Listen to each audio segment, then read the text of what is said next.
Hi, welcome back. It's 5 AM in the morning na. And kaya na, mag-walk-in pa ako ng 20 minutes. Although nakapag-walk na ako ng 40 minutes with weights. Ito yung weights na binubuhat ko habang naglalakad. Bit-bit ko siya. Ayan, itong emergency response bag namin. Binibit-bit ko siya pag naglalakad kasi it adds intensity sa workout natin. So ayan, di ba? Parang sundalo. Kaya palang papayat ng mga sundalo, yung mga nagtitraining, ganun ang ginagawa. So anyway, gagayak na ako kasi patapos na ang duty. So hi, welcome back again. Gagayak na ako para mag-jogging and nagtimpla na rin ako ng whey protein natin para meron tayo later. So let's go. Dala ko naman na lahat ng gamit ko, pati water. So hindi na ako dumaan dun sa likod kasi maingay. May generator yung kabilang kampo. Dito na ako sa housing dumaan. And malamig na day. The weather is not weathering anymore. Masarap na mag-jogging. Sana in the future days kayanin yung lamig kasi wala tayong panlamig na dala. And mag-intensity tayo ngayon. Sana makaya ko mag-treadmill today. Pupunta na ako sa oval. Hindi na ako nag-breakfast kasi whey protein naman ako mamaya. Saka alam mo na yung calories natin kailangan kong babaan later kasi nga may goal tayo for Sunday. Dahil bukas na agad-agad kailangan mag 77 tayo. 77.80. So I need to lose 1 kilo today, this day. At punyeta, ito ang nakakapunyeta, may Indomie na naman akong naamoy. Ang bango. Kailangan kong kumuha ng salt later for the cravings. So anyway, I'm going to jog na. Bye. Ito yung problema pag ganitong mag-winter na. Itong kabilang camp, malapit kami sa planta nila. Kasi itong community namin is malayo sa planta. So itong katabi namin na planta, hindi ko alam kung anong company yun. Ang lakas ng ng sulfur. Alam mo yung sulfur, sulfur acid na nilalagay nila sa mga petrol products. Ang baho. Actually hindi siya mabaho. Alam mo yung yung kaimitong hilaw pa, star apple, yung amoy nun, ganun yung amoy ng sulfur. Although masakit sa ilong, parang di ako tatagawin ito sa labas. Pero pag sikat ng araw, nakawala naman sila. Pag malapig lang, malakas. Hi, welcome back. I'm on my 20 minutes na. 20 minutes pa. Kailangan ko maka 12,000 or 11,000 para masustain ang weight loss today. Nakapagod pero what to do? Kailangan nating manalo. Kailangan nating lumaban. Diba? So anyway, update lang ng vlog. Diba? Ang ganda ng sun. Wala nang amoy ngayon. Maganda na yung sinag ng araw. It's healthy. It's healthy na.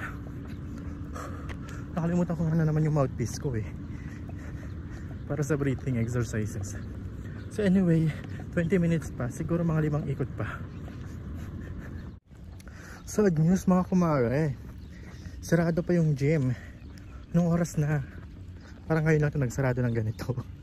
Nahalata yata nila na lagi akong maaga mag gym kasi sinarado na. Pero okay lang, makapaglakad-lakad muna habang hinihintay mag-open yung gym. Kasi hindi na ako pwede mag gym mamaya kukulangin ng oras sa tulog. O pwede rin naman ako mag-gym mamaya. Tapos yun, agahan ko na lang mamaya mag-gym. Kasi marami na tao mamaya Ngayon, konti lang tao pag maaga. So anyway, waiting lang.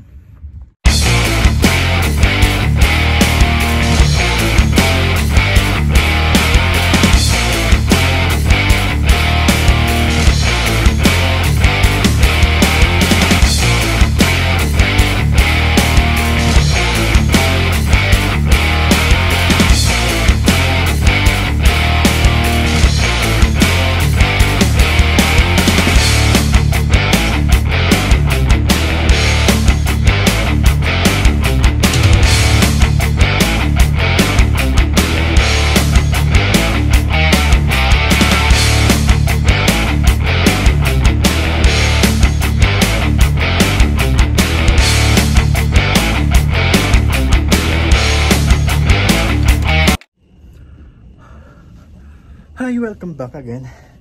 Done na ako sa week 4, day 4. Grabe yung progressive overload. Grabe yung increase ng weights. And nagdagdag din ako ng mga ibang workout like yung leg press, pero hindi siya calf. Pero nagdagdag ako ng weights doon. Pero isang set lang dinagdag ko. So far, I'm doing good. I'm welcoming week 5 for intense. Mas madaming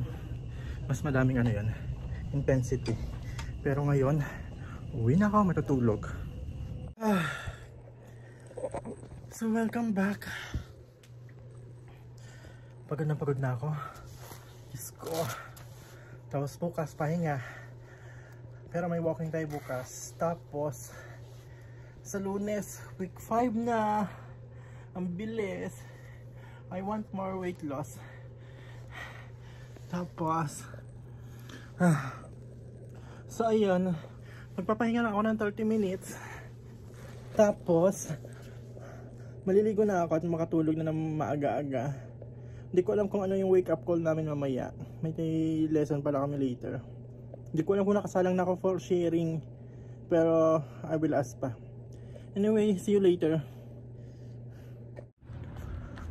Hi, welcome back again. Medyo nakalimpungat na ako ngayon. Katapos lang ng lesson, today's video for today. And pupunta ako ng gym today, magpipicture. Then meron akong incline today, 30 minutes. Kailangan ko incline work. Intensity for today's video. Kailangan natin ng intensity. Kaya, ayun. So anyway. Saan ka galing? Ha?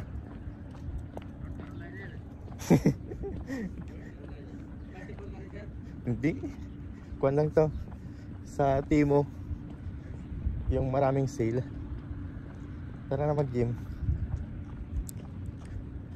Hindi na ako ngayon. Wala ako ng laundry muna. Mag-open na ako ngayon. Treadmill.